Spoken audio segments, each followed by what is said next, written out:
Godhra sports સંકુલ ખાતે સાંસદ ખેલ મહોત્સવનો સમાપન સમારોહ કાર્યક્રમ યોજવામાં આવ્યો હતો. સાંસદ ખેલ મહોત્સવનું રાજ્યમંત્રી રમેશભાઈ કટારાની અધ્યક્ષતામાં સમાપન કરવામાં આવ્યું. આ ખેલ મહોત્સવમાં પંચમહાલ સંસદીય મત વિસ્તારમાં 12,000 કરતાં વધુ ખેલાડીઓએ ઉત્સાહભેર ભાગ લીધો હતો. સાંસદ ખેલ મહોત્સવનું સુશાસન દિવસે સમાપન કરાયું હતું. આ દરમિયાન ખેલાડીઓને પ્રોત્સાહન ઇનામ, પ્રશસ્તિપત્ર અને મેડલ એનાયત કરવામાં આવ્યા હતા. આ પ્રસંગે ઉપસ્થિત મહાનુભાવો અને ખેલાડીઓએ વડાપ્રધાનનું વર્ચ્યુઅલ સંબોધન થકી પ્રેરણા મેળવી હતી. સાંસદ રાજપાલસિંહ જાદવ, સાંસદ ડોક્ટર જશવંતસિંહ પરમાર અને ધારાસભ્ય CK રાહુલજીએ ખેલાડીઓનો ઉત્સાહવર્ધક સંબોધન થકી રમત ક્ષેત્રે તમામ ખેલાડીઓની પ્રગતિ થાય અને દેશનું નામ રોશન કરે તેવી શુભેચ્છાઓ પાઠવી હતી.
આપણા મોદી સાહેબનું આજનું એક નવું સૂત્ર, અત્યાર સુધી આપણને ખબર છે કે આપણે એક સૂત્ર વિચારતા હતા અને આપણે બધાની સામે કહેતા હતા કે વ્યક્તિ નિર્માણ થકી સમાજ નિર્માણ અને સમાજ નિર્માણ થકી દેશનું નિર્માણ.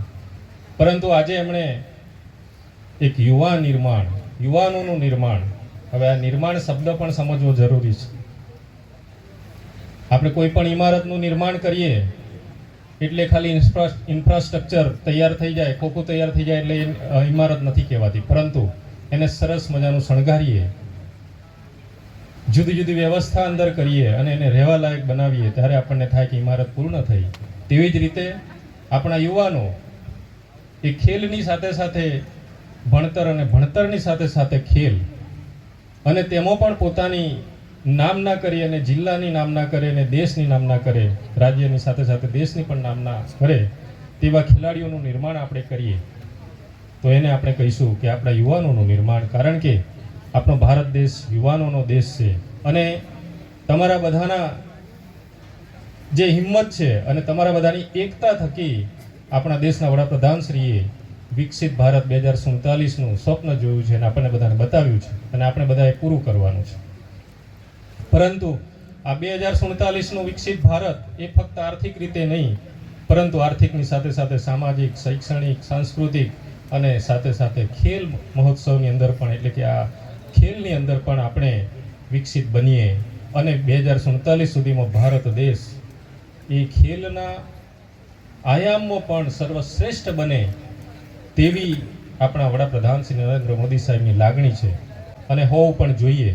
આ 2047 સુધીનું આપણું ટાર્ગેટ છે, પરંતુ એ પહેલાં 2030ની અંદર જ્યારે કોમનવેલ્થ ગેમ્સ આપણે અમદાવાદને આંગણે રમાવાની છે અને 2036માં જ્યારે આપણે ઓલિમ્પિક રમાડવાની ગણતરી રાખીએ છીએ ત્યારે આપણામાંથી મેક્સિમમ ખેલાડીઓ આ કોમનવેલ્થ ગેમની અંદર પણ પાર્ટિસિપેટ કરે અને તેમાં પણ સક્સેસ જાય અને 2036ના ઓલિમ્પિકની તૈયારી અત્યારથી કરે એવી ગણતરી સાથે આ સાંસદ ખેલનું આયોજન કરવામાં આવ્યું છે. સાંસદ ખેલનું આયોજન એ 2 વે છે.